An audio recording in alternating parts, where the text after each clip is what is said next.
आपण पाहिलं की हरियाणा आणि जम्मू काश्मीर या 2 राज्यातल्या निवडणुका डिक्लेअर केल्या गेल्या. परंतु महाराष्ट्र राज्यातल्या निवडणुका डिक्लेअर केल्या, घोषणा झाली नव्हती. आणि मग जेव्हा हरियाणाची निकाल सगळे पॉझिटिव्हला लागले आणि मग त्याच्यानंतर महाराष्ट्राच्या राज्याच्या निवडणुका लगेच इलेक्शन म्हणजे निवडणूक आयुक्तांनी लगेच घोषित केल्या. आणि आपण जे पाहिलंय की राज्यामध्ये निवडणुका आटोपल्या आणि हे सगळं चित्र आपण पाहतोय.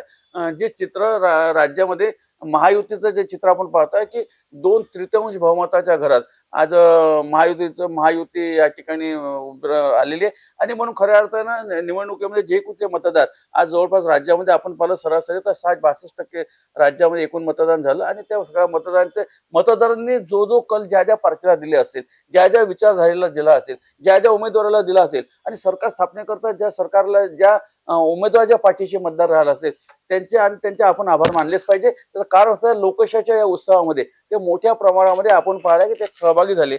आणि 60, 62, 65% मतदान आपण राज्यामध्ये आपण खऱ्या अर्थानं होताना पाहिलं.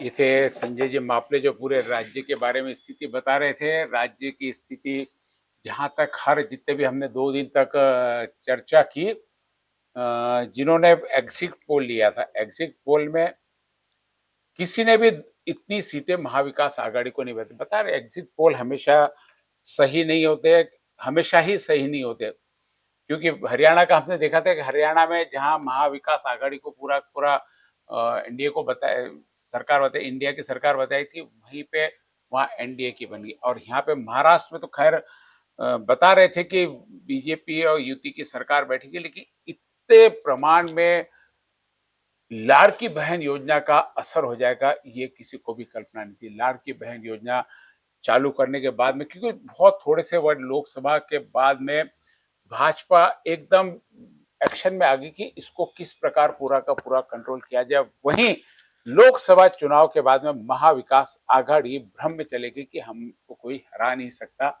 और उसी भ्रम में उन्होंने जो प्रयास करने चाहिए थे वो प्रयास नहीं किए। परिणाम स्वरूप अमरावती से कांग्रेस का पूरा सुपड़ा साफ हो गया। कहीं पे भी जहां पर लोकसभा में भारी जीत हासिल हुई थी, क्योंकि बहुत बड़ा हिंदुत्व का मुद्दा था और बहुत बड़ी हस्ती से बलवंत वानखड़े की लड़ाई थी नवनीत राणा से, जिसके पास में पूरा भाजपा पार्टी का सपोर्ट था। और पूरे अमरावती जिले में एक और पूरे महाराष्ट्र में एक चर्चित सीट के रूप में नवनीत राणा थी। और बाद में देखा कि नवनीत राणा मात्र 20,000 वोटों से हार गई। उसी हार का बदला यहाँ पर पूरी कांग्रेस का सुपड़ा साफ कर दिया। और इस आज बहुत यानी जिम्मेदारी के साथ कहना पड़ेगा कि नवनीत राणा और रवि राणा इस अमरावती जिले के सर्वाधिक महत्वपूर्ण पावरफुल नेता के रूप में उभर कर आए। नवनीत राणा तो पूरे महाराष्ट्र में छा गई, क्योंकि जो सीट की जिम्मेदारियां उन्हें दी गई थी, यानी एक केवलराम काड़े मेलघाट से, और तायड़े की सीट उन्होंने मांग कर ली थी यहाँ पे भाजपा की। हालांकि जिस समय तायड़े को सीट दी गई थी, पूरे अमरावती जिले से आवाज उठी थी कि ये डमी सीट है, ये सीट बदली जाए। लोगों ने 17 उम्मीदवारों ने वहां ले जाकर निवेदन दिए थे कि ये यदि नहीं इसकी वापस ली गई सीट तो हम यहाँ पर सब के सब लोग बागी हो जाएंगे। उसमें से एक प्रमोद गडरेल नाम के बागी खड़े हैं, उन्होंने भी अंतिम समय में हिंदुत्व के आधार पर बीजेपी को समर्थन देना उचित समझा। और आज नवनीत राणा और रवि राणा के कोटे में नवनीत रवि राणा, उसके बाद में तायड़े और केवलराम काड़े, ऐसे 3 आमदार, यानी 8 में से 3 आमदार और 2 और बीजेपी के वहां से चुनकर आए हुए हैं, मोर्शी से, धामनगांव से, और एक उम्मीदवार सिर्फ मात्र महाविकास आघाड़ी का है, जिन्होंने सबसे पहले वो भी सबसे कमजोर लग रहे थे, भाजपा के डमी उम्मीदवार लग रहे थे, लेकिन दरियापुर में उन्होंने भी अपना असर दिखाया और एक सीट यहाँ पर महाविकास आघाड़ी अपनी सीट कायम रख सकी। बाकी सारी की सारी सीधे सीधे रवि राणा के हिस्से में दे दी गई। रवि राणा ने अपनी हार का बदला, नवनीत राणा की हार का बदला, जिन्होंने उसको हराने के लिए, उनको हराने के लिए जिन्होंने प्रयास किए थे, उसमें बच्चू कडू प्रमुख रूप से बुरी तरह वहां से उनको हार का सामना करना पड़ा। वहीं यशोमती ठाकुर, उन्हें भी हार का सामना करना पड़ा। वहीं अड़सुल, अभिजीत अड़सुल, आनंद अड़सुल, जिनकी बहुत पुरानी यानी दुश्मनी समझो नवनीत राणा से, उनको भी वहां पे हार का सामना कर, उनको हराने के लिए उन्होंने बुंदेले को बागी के रूप में खड़ा किया, और मैत्रीपूर्ण लड़त तो नहीं थी, लेकिन उन्होंने वहां पे बागी उम्मीदवार करके युवा स्वाभिमान से बुंदेले को खड़ा किया है, जिन्होंने बहुत अच्छे वोट लेकर अभिजीत अरसोल जो शिंदे गट का था उनको तीसरे नंबर पे ले जाके छोड़ दिया। हम बात कर रहे थे इसमें भी, जब चर्चा कर रहे थे कि कांग्रेस यहाँ पर, जहां हमने लोकसभा की बात की थी, पिछले विधानसभा की बात की थी, और एक कांग्रेस का कोटा सब जगह निश्चित है, लेकिन सारा कांग्रेस का कोटा धराशायी हो गया। सबसे बड़ी बात कि जहां आमने सामने की लड़ाई थी यशोमती ठाकुर की राजेश वानखड़े से, वहां पर भी वो 7,000 वोटों से हार गई है। और रवि राणा जहां ऑटो इतनी तेजी से चला कि कहाँ जाके ब्रेक फेल हो गया, कहाँ जाके पेट्रोल खत्म हो गया, पता ही नहीं लगा। बहुत भारी बहुमतों से, हालांकि दावा था कि अमरावती में सबसे ज्यादा वोटों से रवि राणा चुनकर आए थे, ऐसे युवा स्वाभिमान की ओर से दावा किया जा रहा था। लेकिन केवल राम काड़े को भी वहां 1,45,978 वोट, करीब करीब 1,06,000 वोट यानी जितने वोट मिले थे पिछली बार, यानी यहाँ पर नवनीत राणा ने खुद से ज्यादा वोट, जितने वोट उनको भी चुनाव के दौरान नहीं मिले थे, लोकसभा के चुनाव के दौरान, उससे ज्यादा वोट 1,45,000, यानी सर्वाधिक शायद 1,06,000 का आंकड़ा शायद और कोई एक ऊपर में 1 लाख से ऊपर की सीट जीत कर आई है, जहां नवनीत राणा 1,10,000 और 80,000 कांग्रेस को मिले थे, मात्र 28-29,000 की यही लीड यदि नवनीत राणा की लोकसभा में कायम रहती तो संजय जी क्या होता। नवनीत राणा खुद के लिए वोट इतने नहीं मांग सके जितने उन्होंने केवलराम खाड़े के लिए मांग रहे हैं। ते काय झालं, की नवनीत राणांना ज्या कारणामुळे म्हणजे एक सूर आहे, की रवींद्र राणांचा पराभव ज्या कारणांमुळे झाला. जे मग बच्चू कडूंनी रवींद्र राणांच्या विरोधामध्ये दिनेश बुबना उभं केलं. जे तिथे प्रहारचे आमदार राजकुमार पटेल हे मेळघाटामधले आमदार होते. त्याच्यामुळे काय झालं, की बच्चू कडूंनी दिनेश बुबला उभं केल्यामुळे दिनेश बुबनी जे 80,000 जे मतं घेतली, जे ती मतं जे होते ती म्हणजे आपण पाहिलं, की दिनेश बुबे अमरावतीतला हिंदू चेहरा म्हणून लोकं जी जी त्यांच्याकडे पाहतात. म्हणजे शिवसेना असेल किंवा मग आता त्यांनी प्रहारमध्ये प्रवेश घेतला. मग त्यांना प्रहारच्या उमेदवारीवर लढवलं आणि 80,000 मतं घेतलं. एक असा सूर होता, की ज्या 17,000 मतांनी नवनीत राणांचा पराभव झाला. त्या 17,000 मतांच्या पराभवाच्या मागचं मोठं जे कारण होतं, ते मोठं कारण खऱ्या अर्थानं बच्चू कडू होते आणि बच्चू कडूंच्या माध्यमातून मेळघाटामध्ये जरी राजकुमार पटेल त्या ठिकाणी त्यांनी विरोधामध्ये काम केलं असेल, तरी दिनेश बुबला मेळघाटामध्ये खूप काही मतं मिळाली नाहीत आणि आपण पाहिलं, की मग राजकुमार पटेलला सुद्धा आता आजकाल आपण पाहतो त्यांना सुद्धा पराभव खऱ्या अर्थानं पत्करावा लागला. हे सुद्धा आपण असं पाहिलं. म्हणून ज्या पराभवा हे ज्या जे जे जे नवनीत राणांच्या पराभवामध्ये जे लोकं पार्थिसभेत सहभागी होते, की म्हणजे त्यांच्या डोक्यामधला विषय होता, की या लोकांमुळे, या नेत्यांमुळे आपला आपला पराभव झाला. त्याही उमेदवारांसंदर्भात त्यांनी जी निवडणुकीची स्ट्रॅटेजी आपण तयार केली, की त्या आपण पाहिलं, की बच्चू कडूंना हार पत्करावी लागली. राजकुमार पटेलांनाही त्या खऱ्या अर्थानं त्या ठिकाणी हात पत्करावी नहीं, कई बार इस बार नेताओं से भी चर्चा हुई कि अमरावती के महत्वपूर्ण नेता लोग हैं, दबंग नेता लोग हैं, इन्होंने कम से कम एक दूसरे के मतदार संघ में नहीं उलझना चाहिए, क्योंकि यहाँ हमने देखा कि बच्चू कडू रवि राणा को गिराने के लिए वहाँ प्रहार का नहीं मांगा तो भी उन्होंने समर्थन किया प्रीति बंद को। प्रहार ने जब प्रीति बंद को समर्थन दिया तो वहाँ के स्थानीय लोग के बाहर का नेता आके हमारे नेता को हराते हैं, तो वो सारे के सारे मुझे लगता है कि रवि राणा के साथ में हो गए। वहीं रवि राणा ने प्रवीण तायडे को वहां समर्थन देके, और नवनीत राणा पूरे प्रचार के दौरान घूमी और बच्चू कडू को हार का सामना करा।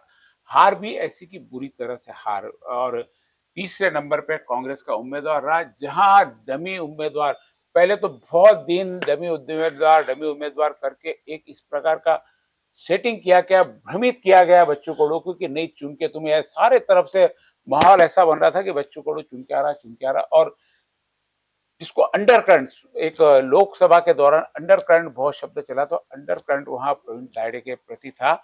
और आखिरी के 2 दिन में जो हिंदुत्व की लहर चली, जिसमें हम खल्लार का कांड भी महत्वपूर्ण बता सकते हैं, और वहाँ के जो हिंदुत्ववादी लोग हैं, वहाँ के माड़ी समाज है जो महत्वपूर्ण, आपने कहा था कि वहाँ का कोई उम्मीदवार चुन के नहीं आया। ये सारे चीज़ों के लोग बच्चू कडू के खिलाफ में कहो या हिंदुत्व के समर्थन, बच्चू के समर्थन में उठकर लोगों ने एक साथ में गट्ठा वोट, जहां गट्ठा वोट की बात करते कि मुस्लिम के भरोसे कांग्रेस हमेशा चुन के आती, पूरे अमरावती जिले में दिखा दिया मुस्लिम लोगों ने कि हमेशा कांग्रेस की वो बपौती नहीं है। कांग्रेस ने जब तक उनका मान सम्मान नहीं किया, उन्होंने सारा कांग्रेस के खिलाफ में वोट किया और परिणाम स्वरूप कांग्रेस का पूरा सुपड़ा साफ इस अमरावती जिले से हो गया, जहां पर कि एकमात्र अभी लोकसभा में खासदार के नाम से बलवंत वानखड़े है। बलवंत वानखड़े को भी आजू बाजू सारे बैसाखियों की जरूरत पड़ती है, समर्थन की जरूरत पड़ती है, खुद बहुत कम बोल पाते हैं स्वभाव से सीधे। अब ऐसे में कांग्रेस का कोई भी नेता अमरावती में आमदार बनकर, नेता है लेकिन आमदार के रूप में यहाँ पर नहीं, आने वाले समय में महानगर पालिका के चुनाव है, ग्राम पंचायत के चुनाव है, जिला परिषद के चुनाव, अब इन सब चीजों में यहाँ पर बीजेपी पूरी तरह से हावी होते हुए दिखाई दे रही है। अमरावती के लीडर जिसमें प्रवीण पोटे, अनिल गोंडे, और इन्होंने, हालांकि जब पहले लग रहा था कि सारे बीजेपी के कार्यकर्ता कुछ तुषार भारती के साथ में, कुछ जगदीश गुप्ता के साथ में, लेकिन इलेक्शन ने बता दिया कि कोई भी कार्यकर्ता पार्टी के खिलाफ में कहीं पर भी नहीं गया। भले संबंधों के रूप में वहां पे सामने चले गए हों, लेकिन जहां वोट में कन्वर्ट करने की बात आई तो हमने देखा कि तुषार भारती बहुत ज्यादा वोट वहां से नहीं ले पाए, जहां की वो कह रहे थे कि मैं भी रेस में हूं, इसमें रेस में हूं। जब कहते समय समझ में आ रहा था कि वो किस प्रकार से रेस में, मुख्य रेस देखा जाए तो बताया जा रहा था कि ऑटो और पाना में, लेकिन जहां रिजल्ट आए और परिणाम आए और वोटों की गिनती और वोटों की काउंटिंग में आए तो कोई भी रेस में नहीं था। तुषार भारतीयों को मात्र 2327 वोटों पर संतोष करना पड़ा। वहीं 5,500 मत तो सुनील खराटे, हाँ, 5,500 मत सुनील 5,500 वोट उबाटा के उम्मीदवार सुनील खराटे को मिले। उससे ज्यादा तो शायद कार्यकर्ता घूम रहे होंगे साथ में, सारे कार्यकर्ताओं ने भी। अब क्या होता है कि जहां लगता है कि नहीं चुनकर आता तो पार्टी कार्यकर्ता सारे लोग बदल, सुनील खराटे के सारे कार्यकर्ता प्रीतिबंध के साथ में हो गए कि शायद प्रीतिबंध चुन के आ जाए। लेकिन जितनी बड़ी शक्ति और जितनी बड़ी ताकत के सामने, और जिस मैनेजमेंट ने सब कहा कि भाई नई जाति के वोट है, नई पार्टी के वोट है, लेकिन जो मैनेजमेंट और पिछले 15 साल का कार्य और लाभार्थी जो कह रहे थे slum area, Hindu Dalit vote, बौद्ध Dalit vote, Mohammedan vote, Patel vote, कई सारे तरीके के, तो सारे चीजों को विराम देते हुए रवि राणा ने इतनी ज्यादा लीड ले ली कि वहां से यानी जितने नवनीत राणा को भी लीड, नवनीत राणा को भी रवि राणा ने जितनी 70-70। लीड ली उतनी लीड मिलती तो शायद नवनीत राणा अब कहीं तो लोकसभा में क्यों कमजोर पड़ गए पता नहीं, क्योंकि अभी भी वही हिंदुत्व का चेहरा लेके मेलघाट में घूमे तो मेलघाट में 1,45,000 वोट, 1,45,000 वोट का समर्थन यदि उस समय नवनीत राणा को मिल जाता है, जबकि इस बार दो उम्मीदवार, एक कांग्रेस का भी उम्मीदवार और राजकुमार पटेल खुद वहां से करे थे। राजकुमार पटेल ने भी वोट, यानी हालांकि ठीक है दूसरे नंबर पे राजकुमार पटेल रहे, जहां तक कि उनका तीसरे नंबर पे आने का चल रहा था, लेकिन दूसरे नंबर पे रहे। और धारनी का एक नया रिकॉर्ड भाजपा का यहाँ पे बन गया। आने वाले महानगर पालिका के चुनाव, ग्राम पंचायत, उसके बाद में जिला परिषद, सब चीजों में अब कांग्रेस कहीं तो भी बहुत बैकफुट पे जाते हुए दिख रही। कांग्रेस के बैकफुट का जाने का कारण उनकी काम करने की स्टाइल, उनका बोलने का ढंग, उनका मिलने का ढंग, बहुत सारी चीजें।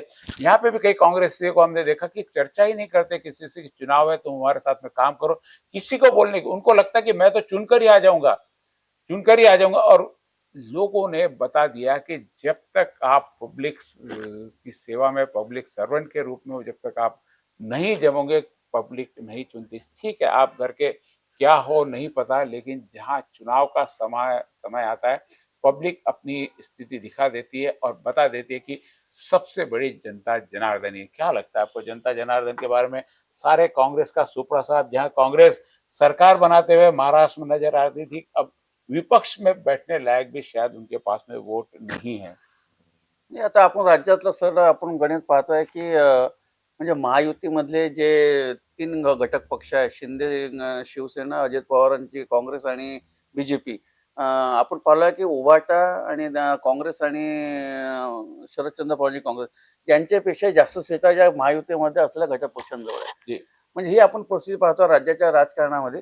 परंतु जे उमेदवार काँग्रेस पक्षाचे यावेळेस राज्यामध्ये जे उमेदवार लढले आणि राज्यामध्ये निवड लढल्यानंतर या ठिकाणी ज्या तशा सभा पाहिजे होत्या, जसं जसं लोकांचं कन्व्हेन्शन पाहिजे होतं, जसं नेत्यांच्या याप्रमाणे या ठिकाणी बैठका पाहिजे होत्या. सगळे जे राज्यातले सगळे नेते हे निवडणूक लढत असल्यामुळे ते आपापल्या मतदारसंघामध्ये बिझी झाले. नाना पटोले प्रदेशाध्यक्ष होते. त्यांनी किती राज्यामध्ये सभा घेतल्या. बाळासाहेब चव्हाण बाळासाहेब चव्हाण आहे, पृथ्वीराज चव्हाण आहे. जे राज्याच्या राजकारणामध्ये खऱ्या अर्थानं काँग्रेसचे वरिष्ठ नेते मंडळी आहे. या आणि म्हणून काय झालं, की राज्यातल्या जेवढे की काँग्रेस पक्षाचे उमेदवार होते, ते स्वतः स्वतः लढले राज्यामध्ये. जी, आणि जो विश्वास परंपरागत जो काँग्रेसचा व्होटर्स होता, म्हणजे म्हणजे सहसा आपण अमरावतीमध्ये मुस्लिम आपल्या बांधवांबद्दल आपण बोललो. जो परंपरागत काँग्रेसचा व्होटर्स होता, तो आपल्याला या निवडणुकीमध्ये काँग्रेसच्या दूर गेल्याचं आपल्याला जाणवलं आहे. आपण अमरावतीबद्दल जरी आपण बोललो, तरी आपल्याला असं आढळून येईल, की पहिल्यांदा आपण पाहिलं, की एका मुस्लिम समाजाच्या अपक्ष कार्यकर्त्याला म्हणजे 54,000 मतं मिळाली.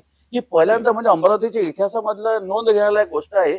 कदाचित 2, 4, इससे 5 पहले 92 में सिर्फ हुआ था एक बार कि सारे मुस्लिम एक तरफ हो गए थे, उस पर रामकिशोर सोमानी खड़े नाही थे। त्यांना एवढे मतं नव्हते उस मिळाले. नहीं उस समय वोट भी कम था ना, हां. वोट बढ़ा उसके बाद में संजय भाई, क्योंकि उस समय 35,000 में सीट चुनकर आ गई थी जगदीश गुप्ता की, और 31,000 शायद कांग्रेस के उम्मीदवार पुष्पा बोंडे को वोट थे, और 25,000 यानी पूरे के पूरे जो हम एक से कह सकते हैं कि मुस्लिम वोट जो एक बार में उस समय एक बार हुए थे, एक साथ हो गए थे, और अभी एक साथ में हो गए। ये सारे जो बाकी 2 सीटें पूरे-पूरे, क्योंकि जो वोटिंग का प्रतिशत हुआ है वो 60 पस 65% के आसपास हो रहा है। टोटल 60 से 65,000 मुस्लिम वोटिंग हुए, उसमें से 55,000 वोट यदि एक व्यक्ति ले लेता है तो करीब-करीब नाही, नाही. आपण 100% आपण पूरा-पूरा वोट रामकृष्ण उन्होंने लिया। सोमानीबद्दल बोललो, तर रामकृष्ण सोमानींनी मुस्लिम समाजाचे मतं घेतले होते. मग रामकृष्ण सोमानी मुस्लिम नव्हते. नाही, नाही. हां, मग म्हणजे मुस्लिम एक वेळ एका वेळेस झाले होते बघ. हां. मग आपण असं पाहिलं, की यावेळेस मुस्लिम कॅन्डिडेटला मुस्लिमांनी 54,000 मतं द्यावीत. जी। 1,00,000मध्ये 1,00,000मध्ये अपनी 72 उन्होंने ताकत दिखा दी कि नाही, हम नाही. क्या कर 1 सकते हैं। लाखामध्ये 72% वोटिंग मुस्लिमांचं झालं. जी। ॲज एव्हरेज अमरावती विधानसभेचं मतदान हे 56% आहे. पण एकट्या मुस्लिम समाजाचं नहीं, मतदान 60-62% ही हुआ। मुस्लिम समाजाचं हाँ, मतदान. आता 62 60-62 मध्ये जर आपण जर असं पकडलं म्हणजे 1,00,000मध्ये समजा 65,000 मतदान झालं आणि 62,000। 65,000च्या मतदानामध्ये 54,000 जर जी, जी। अलीम पटेल 54,000 मतं तो घेतलाय. वन साइड उन्होंने मग अपनी ताकत दिखा दी। वन साइड ताकद दाखवली ना. म्हणजे तो नारा होता आपण पाहिलो होतो वर्षावर असून अब की बार मुस्लिम आमदार. याच्या पुढल्या नहीं, हम जब निवडणुकीमध्ये वहां गए थे तो यानी वहां तो लोग ये कह रहे थे कि आप उसकी नहीं, आप जीत के आने की बात करो। जीत के आने को बहुत कम वोट बाकी, यानी बहुत कम डिफरेंस है। यदि अमरावती की सीट की हम बात करें यहाँ पे। नाही का 6,000 मतं पाहिजे होते. जी, जी। जर अलीम पटेलांना इतर भागातून जर थोडे प्रत्येक केंद्रावर महाराष्ट्र म्हणजे अमरावतीमध्ये 345 मतदान केंद्र होते. 300 मात्र मतदान 54। 345 केंद्रामध्ये 20-20 मतं मिळाली असती. 20-20 मतं. जी। 345 केंद्रामध्ये फक्त 20-20 मतं मिळाली वो असती. भी हो गई। आजाद समाज पार्टी का भी यहाँ पे झंडा गड़ गया कि 5,413, सेकंड नंबर पे 5,600, यानी बहुत कम 100 वोटों का डिफरेंस है सुनील देशमुख और अलीम पटेल में। 5,400 वोट सुलभाताई ने ज्यादा ले ली है, इससे उनकी जीत यहाँ पे दर्ज है। वहीं जगदीश गुप्ता ने 34,000 वोट लिया है, और बाकी पीछे जो है सभी मनसे के एक थी, मनसे ने भी 2545 वोट लिए, और राहुल मेश्राम जो वंचित बहुजन आघाड़ी से खड़े थे 3,048 वोट पर उनको लेना पड़ा। वहीं इंडियन मुस्लिम लीग के जो उम्मीदवार थे जिन्होंने अंतिम समय पे जिस ढंग से अभी वो बता रहे हैं कि वोट मिले उनको, उन्होंने भी अपना समर्थन शायद इसके पक्ष में दे दिया था। वहीं जो अबरार ने वापस ले लिया था 416 वोट, उसे भी मिले, क्योंकि बैलेट पेपर पे जब नाम होता है तो कुछ न कुछ दुखी लोग होते हैं, वो किसी न किसी का बटन दबा देते हैं, क्योंकि अबरार ने तो कहा था कि मैंने वापस ले लिया, उसके बावजूद लिया, और इसके बावजूद 856 लोग इसमें ऐसे थे जिनको कोई पसंद नहीं था, उन्होंने नूटा को वोट दिया। इस प्रकार जो अमरावती की सीट का रहा एन के एन प्रकारेण महायुति ने यहाँ पर अपना, क्योंकि हिंदुत्व कार्ड इनके साथ में भी चला, हिंदुत्व कार्ड जहाँ जगदीश गुप्ता के साथ में चला, जहाँ कट्टरपंथी हिंदू थे वो जगदीश गुप्ता के साथ चले गए, और जो लिबरल हिंदू थे जिनको सब चलता है, वे लोग सुलभाताई के साथ में रहकर, और कहीं ना कहीं मुस्लिम वोटों का प्रमाण भी शायद उन्होंने मिला, जीत के कारण भी उनको जो 6 से 7 हजार वोट उधर के मिले।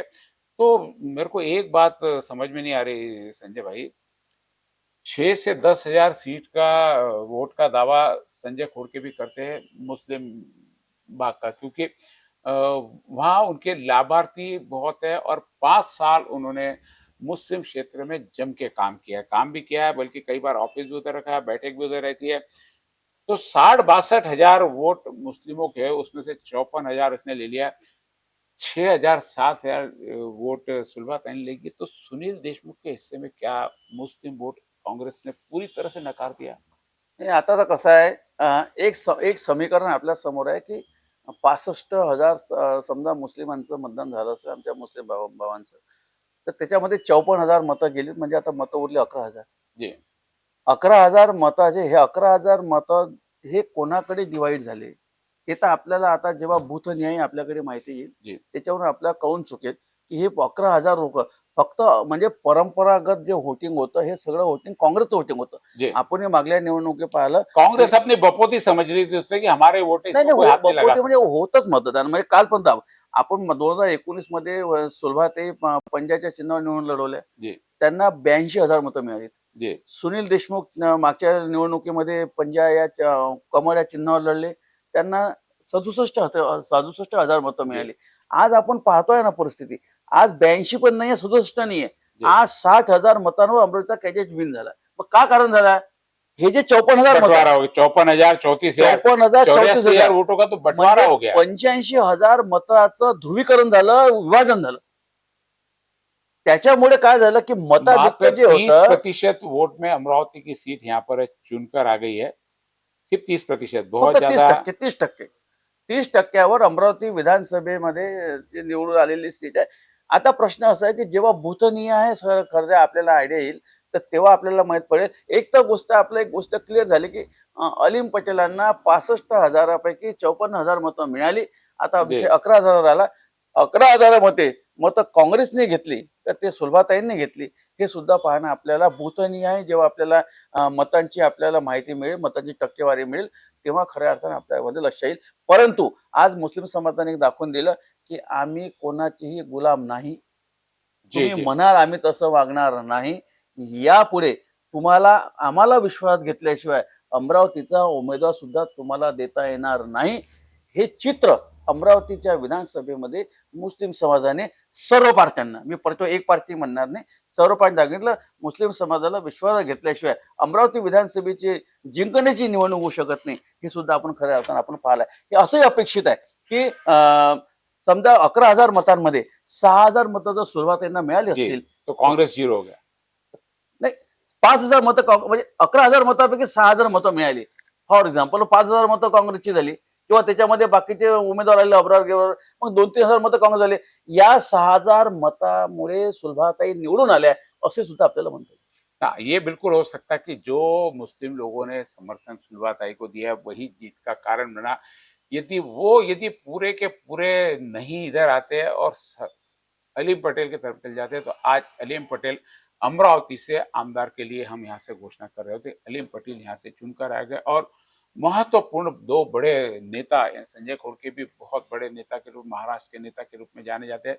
सुनील देशमुख कांग्रेस में 45 सालों से लगातार हम देख रहे हैं, और बहुत अच्छी पोजीशन पे महाराष्ट्र में अपना वो वर्चस्व रखते हैं। वो दिग्गज नेताओं को हराकर अलीम पटेल जैसा एक नया व्यक्ति, परतवाड़ा में प्रवीण ताड़े जो मनसे से बीजेपी में गए थे, उन्होंने जीत दर्ज की एक महाराष्ट्र के दिग्गज नेता बच्चू कडू पर। बच्चू कडू को हराना बहुत आसान नहीं है, बहुत ताकत लगती है उसके लिए, लेकिन उन्होंने भी पंगा लिया था रवि राणा से। रवि राणा ने अपना पूरे अमरावती जिले में असर देखा, क्योंकि कहीं पे भी इससे पहले भी हमने देखा कि चर्चा, हमारे यहाँ भी कई लोग इंटरव्यू पाते थे, चर्चा में यदि रवि राणा ना हो राजनीति की, तो चर्चा नहीं होती।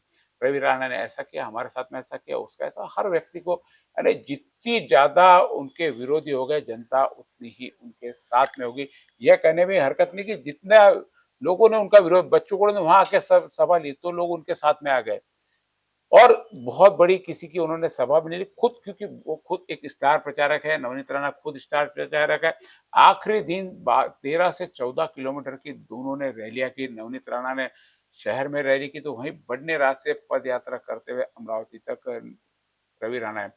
6 बजे से सुबह उठ के रात को 2 बजे तक लगातार इलेक्शन के दौरान हमने काम करते हुए देखा। तो निश्चित रूप से जब कार्य और 12 ही महीने लोगों का उनके यहाँ दरबार लगा रहता है, तो लाभार्थी के वोट इतने ज्यादा है कि जहां हम जातिगत समीकरण की बात करते हैं, वहां बडनेरा में जाके सारे जातिगत समीकरण फेल हो जाते हैं। लोगों का प्रभाव, लोगों का अटैचमेंट, लोगों द्वारा लोगों के लिए किए गए काम, लोगों को पहुंचाए गए लाभ, और किराना सबसे बड़ी बात की, हम भली किराने को हल्के में लेते, उन्होंने कहा कि हम किराना बांटते, तुम मुट्ठी भर शक्कर बांट के दिखाओ।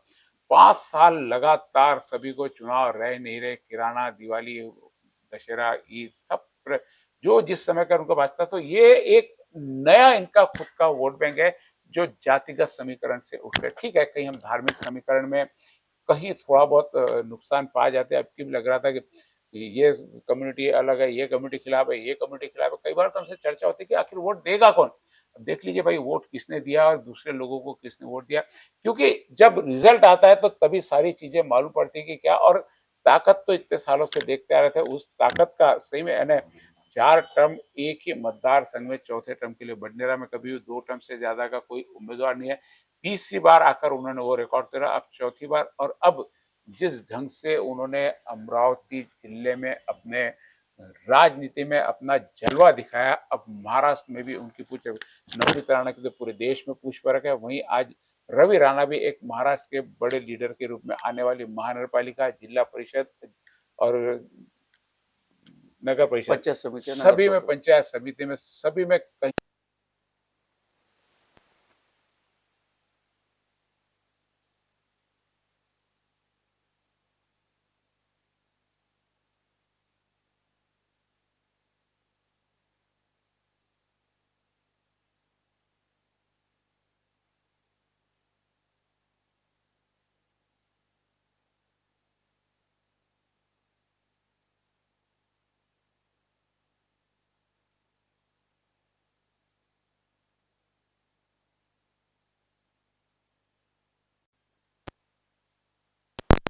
अब जो है सरकार, हो सकता है आप सरकार अब 2 दिन में, कल परसों में शायद सरकार बन भी जाए, और अच्छी बड़ी जगह शायद शपथ विधि इनकी होने वाली है। अमरावती से निश्चित रूप से रवि राणा से बहुत ज्यादा उम्मीदें सभी की है कि नवनीत राणा की हार का बदला तो उन्होंने ले लिया, लेकिन उनके जाने के कारण जो विकास कार्य पड़े, मुझे लगता है कि रवि राणा अब वो महाराष्ट्र सरकार से, साथ में केंद्र सरकार से भी दबाव बनाने में कायम हो जाएंगे। अमरावती का ठीक है एक खासदार का नुकसान, लेकिन बाकी विकास में कहीं भी रवि राणा नुकसान, क्योंकि निश्चित रूप से अब कहीं ना कहीं बड़ी जिम्मेदारी भी हम अब रवि राणा की ओर देख रहे हैं, और उस जिम्मेदारी के अब चलते उनको सारी बातें भूलकर पूरे अमरावती के विकास पे ध्यान देना पड़ेगा। क्या लगता है आपको कि आने वाले समय जो है राजनीति में, राणा अमरावती के लिए पूरे पूरे एक राजनीति का मुख्य केंद्र अभी तो है ही, आगे भी बना रहेंगे? नाही नाही, मी तर या मताचा आहे, ते बनले. रवी राणा अमरावती जिल्ह्याच्या राजकारणाचे हिरो झाले. जी, मी याच्याकरता म्हणतोय की लोकसभेमध्ये बडनेरा विधानसभा मतदारसंघामध्ये 27,000 आघाडी नवनीत राणांना होती. जी, यावेळेस त्यांना 1,00,000ची आघाडी आहे. जी, म्हणजे म्हणजे मतांनी त्यांना हिरो ठरवलं. हो। दुसरा विषय असा आहे की नवनीत राणांच्या मेलघाट में तो मुझे लगता है कि जो पिछली बार मेलघाट वालों ने लगा कि हमने कम वोट देके नवनीत राणा हमारे कारण, उससे दुगने वोट देकर उन्होंने नवनीत राणा का शायद जो कर्जा था वो इस माध्यम कर्ज से त्यांनी चुका दिया, पेड केला. पेड किया। आणि दुसऱ्यांदा पाहतो की त्यांच्या नवनीत राणांच्या पराभवामध्ये जे जे नेते सामील होताना यांच्या लक्षात आले, जी, सबको, ते सुद्धा घरी बसले. सबका हिसाब हो गया। म्हणजे आपण पाहिलं की राजकुमार पटेलांना 22,000 मतं मिळाली. जी, बच्चू कडू सारख्या एवढ्या राज्यस्तरीय नेत्याला, ज्या राज्यस्तरीय नेत्यानं महाराष्ट्रामध्ये बहुजन आघाडीची स्थापना केली जी मुख्यमंत्री पदाचा, आणि हे सांगितलं होतं की आमच्याशिवाय मुख्यमंत्री होऊ शकणार नाही. जी संभाजीराजे पवार, विनय कोरे, राजू शेट्टी, अनेक नेते मंडळींनी महाराष्ट्रामध्ये तिसरी आघाडी स्थापन केली. आज तिसरी आघाडीचा विषय कुठे राहिलाय? आणि जे मुख्यमंत्री मनाचा चेहरा होते, किंवा असं म्हणायचं होतं की आमच्याशिवाय मुख्यमंत्री बनणार नाही, त्यांना सुद्धा पराभवाच्या छायेमध्ये जावं लागलं. म्हणजे एकंदर आपण असं पाहिलं की राणा पराभव भी किससे, जो डमी कैंडिडेट, सबसे बात क्या देखिए, पराभव की बात चलते थे, उन्होंने कभी ये लगा ही नहीं कि उनके कंपटीशन एक तायडे सोच सकते, उन्होंने अपना कॉम्पिटिटर हमेशा नाही, माझं बबलू तर मत देशमुख को माना. तायडेंसोबत त्यांची स्पर्धा सुरू आहे, त्यांची स्पर्धा सर्व नवनीत राणांसोबत होती असं माझं जी मत. जी जी जी मी या मताचा आहे की मेळघाट आणि अचलपूर हे दोन्हीही जे उमेदवार आहे, हे उमेदवार करता नवनीत राणा प्रयत्नशील होते, जी आणि नहीं, त्यामुळे ऐसा लग रहा था कि नवनीत राणा खुद वहां पे खड़ी है मेलघाट में, दरियापुर और अचलपुर, ये तीन जगह की महत्वपूर्ण जिम्मेदारी, यदि दरियापुर में भी मुझे लगता है कि कमल पे यदि चिन्ह रहता, तो मुझे नहीं लगता कि वहां सीट को किसी भी प्रकार से हार का सामना करना पड़ ते सकता तीच था. समजा रमेश बुंदेलेकडे समजा जी भाजपचं चिन्ह असतं, जी जी जी आणि और रमेश नवनीत बुंदे राणा पीछे होती, आणि तो नवनीत शायद आज मागे राहिला भाजपा के असता, खाते में तर एक सीट और होती. त्या ठिकाणी रमेश बुंदेले, कारण रमेश बुंदेलेंना आता जवळपास 50,000च्या घरात मतदान हाँ आहे, म्हणजे अपक्षमध्ये. जी जी अपक्षमध्ये 50,000च्या जवळपास त्यांना मतदान आहे, आणि त्याच्यामुळे एक दर्यापूरची सीट भारतीय जनता पार्टीनं जी गमावल्यासारखी वाटते, असं मला या ठिकाणी अट्ठावन हजार वाटत आठ नाही. सौ ग्यारह वोट है और 20,000 वोट अभिजीत को है.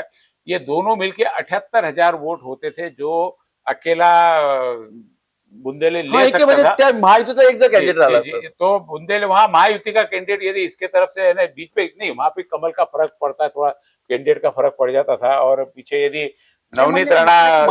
ती जी सीट भाजपला सुटायला पाहिजे होती ना. जी ती सीट भाजपला सुटली असती, म्हणजे मग अभिजित अडसूळचा उभा राहायचा जी प्रसंग जी झाला जी नसता. जी म्हणजे त्याच्यामुळे हे जे मत आहे, हे मत 78,000 पोहोचले असते, 78,000 मध्ये पोहोचले असते, म्हणजे भाजपला अजून एक सीट आई थी. सीट मिळाली एक असते. सीट है ना, हा. एक भी महाविकास आघाड़ी का, हम जैसे हमने बोला कि कांग्रेस का सुपड़ा साफ, वैसे महाविकास आघाड़ी का भी यहाँ पे सुपड़ा साफ हो जाता था. इससे पहले भी भाजपा और शिवसेना की सीटें पूरे अमरावती जिले में आई हुई, यहाँ परिवर्तन हमेशा होता था. एक ही व्यक्ति से बार बार यहाँ पे मुझे ख्याल था यशोमती ठाकुर भी अब करीब करीब हार चुकी है, पूरी पूरी उनका भी आ गया. 8,000 7,000 वोटों से कम पड़ गए हैं. 1 लाख के घर में शायद दोनों भी नहीं पहुंचे. 1 लाख के कम में यहाँ पे सीधी लड़ाई जहाँ होती है, वहाँ 98-99 हजार लोग वोट लेकर भी लोग हार जाते हैं, और अमरावती में मात्र 60,000 वोट लेकर भी सुलभाताई ने यहाँ पर अपनी जीत दर्ज कर ली वहाँ युति से. वहीं कांग्रेस की उम्मीदवार यशोमती ठाकुर 90,000 वोट लेकर भी हार गई. वोटों का गणित तो क्या होता है, जो जीत कर आ जाए, कितने वोट लिए नहीं, जीत के आना जरूरी है. क्योंकि अमरावती के उम्मीदवार से तीसरा के उम्मीदवार ने ज्यादा वोट लिया, उनका प्रभाव ज्यादा है, लेकिन सीधी सीधी सामने लड़ाई, यहाँ तो 4 की लड़ाई में सुलभाताई यहाँ से, यानी किस्मत भी यहाँ पे हम कह सकते हैं कि कई जगह किस्मत भी काम कर जाती चुनाव के लिए. पहले लग रहा था कि सुनील देशमुख ने बहुत अच्छी किस्मत लेकर आए, इतने अच्छे वोट मिले, कुछ नहीं करते हैं. बहुत प्रचार में भी हमने देखा कि बहुत ज्यादा, जिस ढंग से सुलभा खोड़ के सुबह 6 बजे से निकलते थे पद यात्रा के लिए, ये लोग तो 15-15 20-20 किलोमीटर रोजाना घूमना, सबसे मिलना, ये तो खैर इलेक्शन टाइम, बाकी समय भी संपर्क पे बने रहना. और संजय खोड़के का भी ऑफिस के बाहर ही चेयर डाल के लोगों को इजीली अवेलेबल ना, बहुत सारी चीजें इलेक्शन के समय मायने करती है कि हम जिसको चुन के दे रहे हैं उसके पास में मिलने की उपलब्धता कितनी है. जबकि दूसरे लोगों के पास में बहुत सारे फिल्टर्स लगे हैं, उन फिल्टर्स को पार करके जाना होता है तो मिलना होता है, नहीं तो मिलना भी नहीं होता. ये कांग्रेस की बहुत पुरानी परंपरा है, कांग्रेस का लीडर कोई भी आसानी से नहीं मिलता. इसलिए आज हम देख रहे हैं कि अमरावती से पूरी तरह कांग्रेस का सुपड़ा साफ होने की बात कर रहे हैं. और अमरावती क्या, पूरे महाराष्ट्र में हमने देखा कि बड़े बड़े दिग्गज हार गए, और कांग्रेस को मात्र कितनी सीटें मिली, कांग्रेस को एकदम 18 आंकड़ा, कांग्रेस को 21 सीटें दिखा रहे हैं यहाँ पे, 21, और आघाड़ी हमारे पे और आघाड़ी के 18 मिलके 18 मशाल है हम्म, और 12 शरद पवार है. एक छोटा सा ब्रेक, और ब्रेक के बाद पुनः वापस आएंगे, और पूरे महाराष्ट्र में किस प्रकार चल रहा है और सरकार किस प्रकार से बनेगी। मैं थोड़ा आप चर्चा कीजिए संजय जी मापले से। एक छोटा-सा ब्रेक लेंगे, संजय जी मापले कुछ आपको बताएँगे उसके बाद में और पुनः हम वापस पूरे महाराष्ट्र की चर्चा, पूरे विदर्भ की चर्चा बाकी रह गई। विदर्भ में भी कई दिग्गज हार गए हैं, पूरे महाराष्ट्र में कई दिग्गज हार गए। अब हम सबके हार की चर्चा करेंगे, जीत की आपने देख लिया, क्यों हारा, कैसे हारा और क्या इस हार से वापस हरियाणा के हार से भी जब महाविकास आघाड़ी ने सबक ले लिया, तो क्या अब इस हार से कांग्रेस किसी प्रकार का सबक लेगी? क्या शिवसेना किसी प्रकार का सबक लेगी? या शिवसेना के जितने अभी जो चुनकर आए हैं, वो शिंदे के शरण में जाकर अपना आगे का रास्ता तय करेंगे? आप जब तक आपसे संजय मापले चर्चा करेंगे, मैं एक छोटे से ब्रेक के बाद पुनः आपके पास वापस आता हूँ।